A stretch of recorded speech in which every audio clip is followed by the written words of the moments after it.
ನೆನಪಿನ ಶಕ್ತಿನ ಜಾಸ್ತಿ ಮಾಡುವಂಥ ಗುಣ ಇರುವಂಥದ್ದು ಜಲಬ್ರಾಹ್ಮಿ ಅಂತೇಳಿ. ಒಂದು ಅಮೂಲ್ಯವಾದ ಆಹಾರ ಇದು. ಬ್ರೈನ್ ಬಿಸ್ಕೆಟು ಮತ್ತು ಬ್ರೈನ್ ಟಾನಿಕ್ ಅನ್ನೋಂಥದ್ದು ದೊಡ್ಡದಂತೆ ಶುರುವಾಗಿದೆ. ಅಂದರೆ ನಿಮ್ಮ ಮಕ್ಕಳದು ಬುದ್ಧಿಶಕ್ತಿ ಚುರುಕಾಗಬೇಕು, ಶಾರ್ಪ್ ಆಗಬೇಕು, ನೆನಪಿನ ಶಕ್ತಿ ಜಾಸ್ತಿ ಆಗಬೇಕು ಅಂತೇಳಿ ಬ್ರೈನ್ ಟಾನಿಕ್ಕು ಮತ್ತು ಬ್ರೈನ್ ಬಿಸ್ಕೆಟನ್ನು ಮಾಡ್ತಾ ಇದ್ದಾರೆ. ಕೋಟಿಗಟ್ಟಲೆ ವ್ಯವಹಾರ ನಡೀತಾ ಇದೆ. ಬೇರೆ ಬೇರೆ ಕಂಪ್ನಿಗಳು, ಹೆಸರುಗಳು ಬೇಡ ಕಂಪ್ನಿಗಳದು. ಅದು ಎಲ್ಲಿಂದ ಬರ್ತಾ ಇದೆ ಅಂತ ಹೇಳಿದ್ರೆ ಈ ಜಲಮೂಲಗಳಿಂದ ಬರ್ತಾ ಇದೆ. ನೋಡಿ ಇಲ್ಲಿ ಬೆಳೆದಿದೆಯಲ್ಲ, ಇಲ್ಲಿ ಇದನ್ನು ಜಲಬ್ರಾಹ್ಮಿ ಅಂತ ಕರೀತಾರೆ ಇದನ್ನು.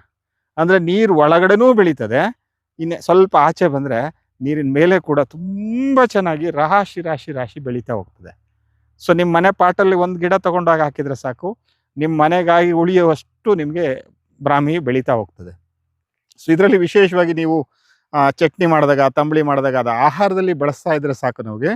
ಸೊ ವಿಶೇಷವಾಗಿ ನೆನಪಿನ ಶಕ್ತಿನ ಜಾಸ್ತಿ ಮಾಡುವಂಥ ಗುಣ ಇರುವಂಥದ್ದು ಜಲಬ್ರಾಹ್ಮಿ ಅಂತೇಳಿ. ಒಂದು ಅಮೂಲ್ಯವಾದ ಆಹಾರ ಇದು. ಜಲಮೂಲಗಳಲ್ಲಿ ಸಿಗುವಂಥದ್ದು ಇದು. ಸೊ ನೀರು ಆಚೆನೂ ಈ ಥರ ಬೆಳೀತದೆ. ಇದು ತುಂಬ ಚೆನ್ನಾಗಿ ಆಹಾರದಲ್ಲಿ ಬಳಸ್ಕೊಳ್ಬೋದು. ನೀವೇನಿಲ್ಲ, ನೀವು ಕುಡಿಗಳಿದೆಯಲ್ಲ ನೋಡಿ, ಜಾಸ್ತಿ ಇಷ್ಟನ್ನ ಕಟ್ ಮಾಡ್ಕೊಳ್ಳಿ. ಇದನ್ನು ಚಟ್ನಿ ಮಾಡ್ತೀರಾ, ಇದನ್ನು ಹುರಿದು ಚಟ್ನಿ ಒಳಗೆ ಹಾಕ್ಕೊಂಡು ಊಟ ಮಾಡ್ತೀರಿ, ಅಥವಾ ತಂಬಳಿ ಮಾಡ್ತೀರಿ, ಅಥವಾ ಇನ್ಯಾವುದೇ ಸೊಪ್ಪು ಮಾಡುವಾಗ ಆ ಸೊಪ್ಪಿನ ಜೊತೆ ಇದನ್ನು ಹಾಕ್ಕೊಳ್ತಾ ಹೋಗ್ತೀರಿ.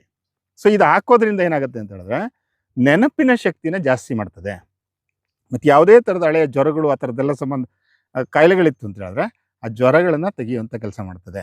ಬ್ರೈನ್ ಫುಡ್ಡು, ಬ್ರೈನ್ ಜ್ಯೂಸ್ ಅಂತೇಳಿ ನಾವು ಮನೆಯಲ್ಲಿ ಮಾಡಬೇಕು ಅನ್ನೋದು ನನ್ನ ಆಸೆ ಇರೋವಂಥದ್ದು.